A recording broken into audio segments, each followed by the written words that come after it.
So there's this Substack entry. Okay, bear with me for a second. I am about to say something cringe as hell. I found the Internet Princess Substack account, which, if you are unfamiliar, it's an online publishing platform, through TikTok. I don't want to hear shit about how I am getting reading recommendations from TikTok. I know.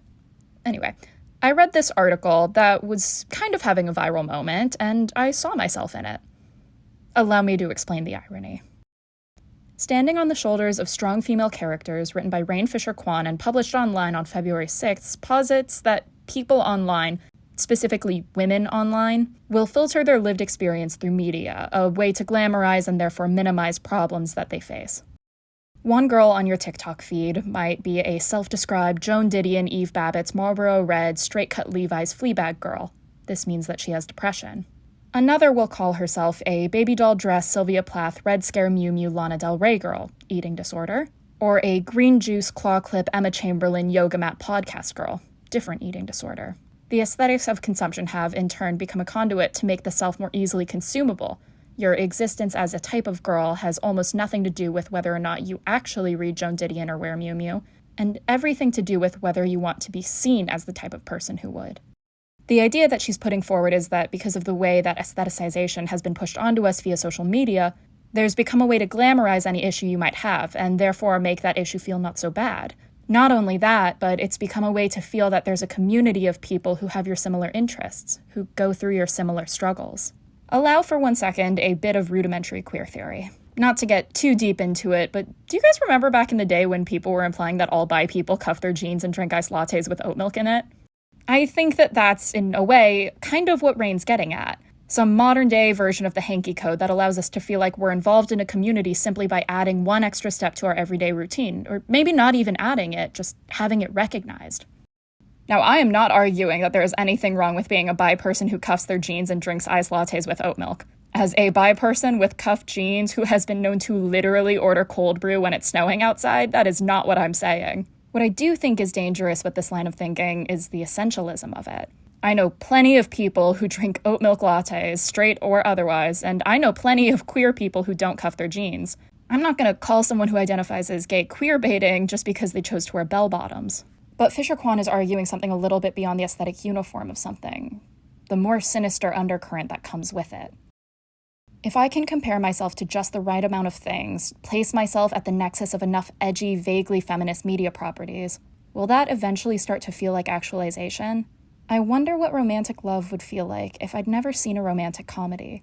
If I'd been allowed to figure it out before a commodified version was fed to me. I wonder what my own illness would feel like. Now, as I put on mascara before crying so I look the right kind of sad when I see myself in the mirror, I think about how nothing feels real at all if it doesn't look like the movies.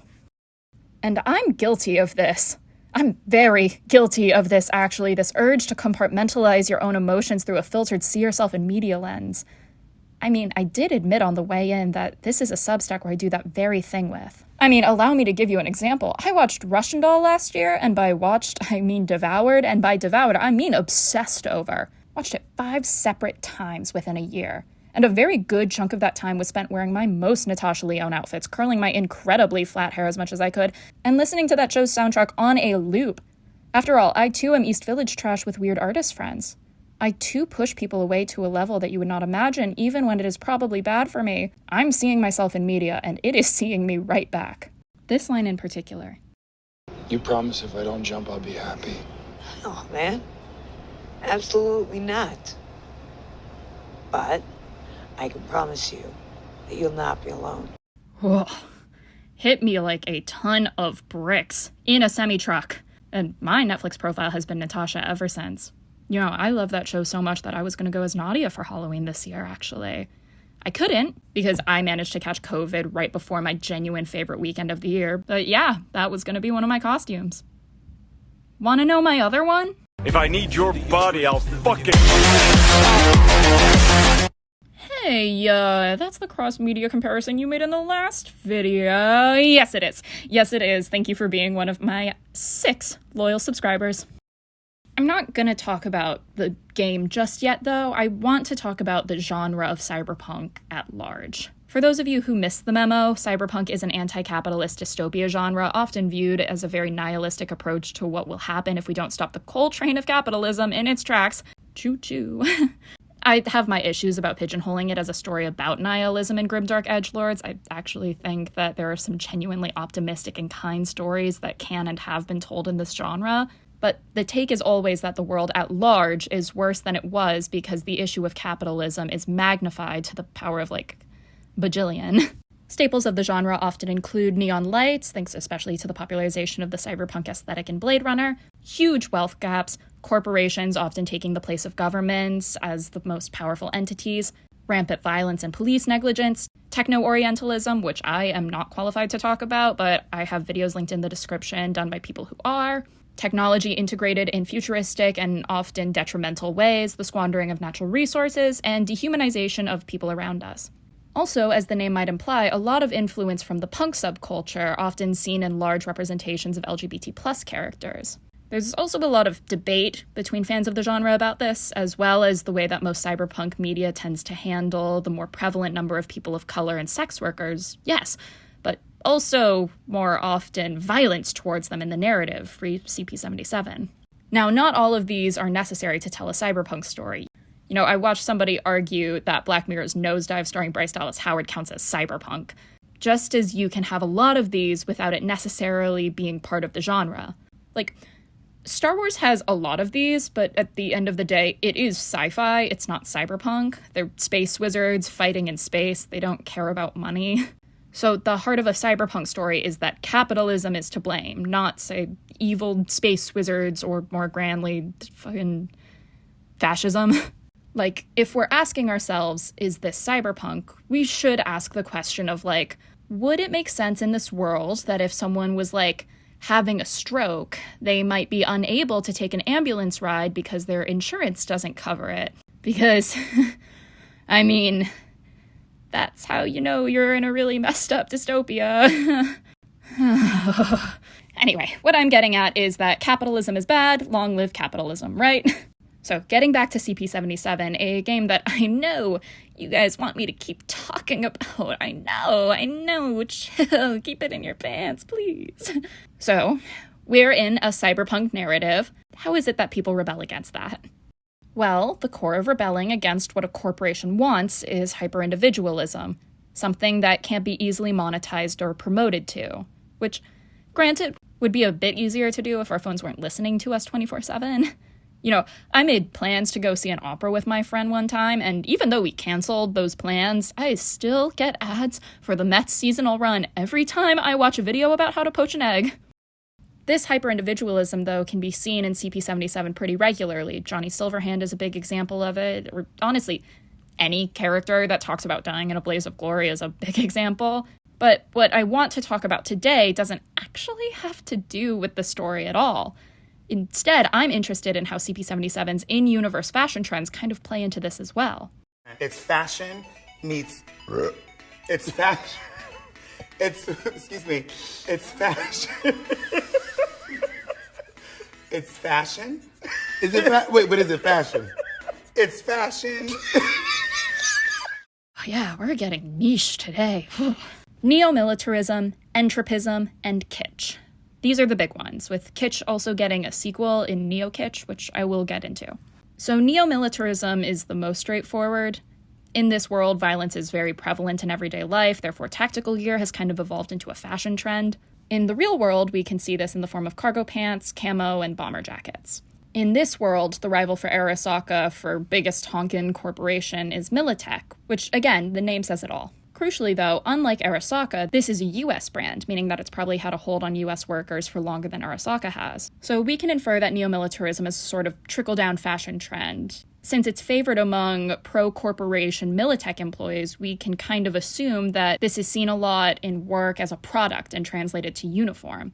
I know I referenced cargo pants and bomber jackets to describe the aesthetic, but in context, it honestly has more similarities with stealth wealth or quiet luxury trends, in that it is the blandest but nicest clothes that you can wear. The idea is to not stand out, but to still signal competence and station. Entropism is kind of the who gives a shit mentality popular among people outside the most urban areas of the city, focusing on separating oneself from capital possessions and just kind of wearing whatever it is that you have. Think going to a Goodwill, grabbing literally the first thing that fits, no matter what it looks like, and just walking out of the store in that. Sort of gas station chic. Kitsch is the polar opposite of this. It's very bright and neon and hyper-focused on the individualism of the person putting the outfit together. It's the hyper-individualization I was talking about before, very much opposing both what entropism and neo-militarism stand for, while also both embracing some of their core ideals. The who cares mentality of entropism, but with the effort of neo-militarism. This then goes on to be co-opted by the neo-kitsch movement, which is kitsch and unique, but focused on luxury. Think of any trend that blows up on TikTok, and then all of a sudden these A-list celebrities are trying to cash in on it, but because it's Kim Kardashian trying to wear it, I don't know, a DIY bucket hat. It's made of cashmere and it costs $300 and it's awful. The idea is that it's the wealthy taking something that the working class formed as a rebellion against traditional trickle-down trend cycles and then co-opting it and therefore robbing it of its original intent. So kitsch, and to some extent entropism, is the punk in Cyberpunk. It's pushing against traditional fashion trends, balking at their cycles and those who perpetuate them, much in the way that anti-establishment fashion does. I love it when kids think of the most absolutely insane shit to do with their outfits that just totally pushes against the traditional beauty standards. Fuck yeah. Wear an 18th century hoop skirt and get groceries, kid. If I see another fucking Miu Miu micro skirt, I'm going to blow up the planet. The Demolitron. We're good to blow.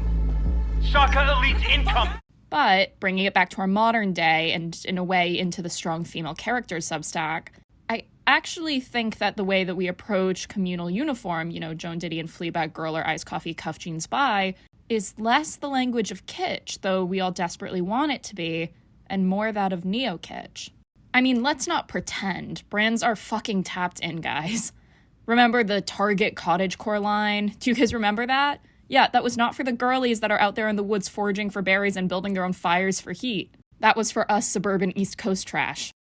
Again, an existence as a type of girl has nothing to do with reading Joan Didion or wearing Miu Miu or whether or not we live in the woods, only if we want to be seen as the type of person who would. I actually tend to see this idea surface most often in the book talk community. Not always, of course, but there is a very high percentage of crossover of people who see themselves as something that qualifies as #dark academia and something that qualifies as a book talker. A lot of these self-proclaimed dark academics will suggest something to the tune of fall books to read while you're sitting on a Northeastern college campus's cobblestone street bench. And then it'll be If We Were Villains, Secret History. Which, for the record, I have read both. One is very, very good, and one feels like a person read The Secret History and sensed a rise in demand for that kind of material and decided to write If We Were Villains to meet that demand. But whatever, I digress. The point that I'm getting to is that these are books that are set in these northeastern, high academic, oh so moody locations, yes, but they are not the books that characters like these would read. These are books about classic scholars and Shakespeare actors, books that, not uncoincidentally, are public domain and free to access. This is my classics minor talking, sure, but does it not draw you more into the idealized world that you want to partake in to read the actual Electra? If the end goal is to emulate these characters, then, coming from someone who tries their hardest to dress #dark academia as often as they can, why are you reading about someone else reading the Aeneid? Why are you asking for their experience to define your own? Again, sorry for the classics minor appearance, but it was Aristotle who posited that theater as an act was shameful because any person playing a god was nothing but a bastardized recreation of that god. He called into mind Plato's theory of forms, wherein there is one idealized version of everything, and everything we see mortally is just a poor imitation of that.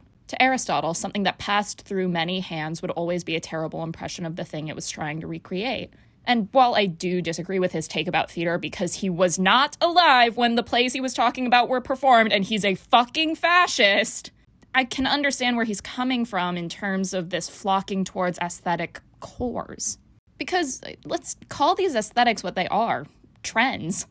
Indie sleaze, dark academia, clean girl, vanilla girl, old money, all of these are fashion and to some extent lifestyle trends that encourage you to be a certain way and buy certain products. I've certainly bought more blazers and sweater vests than I could ever wear because I'm trying to emulate a certain kind of person. And because of that, these lives are not my own. Just like Fisher Kwan foretold, I am a caricature. This feeling is real because I have something to compare it to. This life that I'm living is real because I have something to compare it to. And because I'm a caricature, I've become a commodity. If hyper-individualism is the way to fend off cyberpunk dystopias, we've lost. Every aesthetic, every core, every time you feel compelled to buy something in order to feel like you belong to a community, we've lost. If we've chosen to equate monetary purchases with genuine belonging to any community, then, well, we're not fucking kitsch, are we? You sold a part of yourself, of us, to a megacorp. Was it really worth it? You're never gonna get it. It's not about our saga. Not even about life and death. The principle, V. It's always about the principle.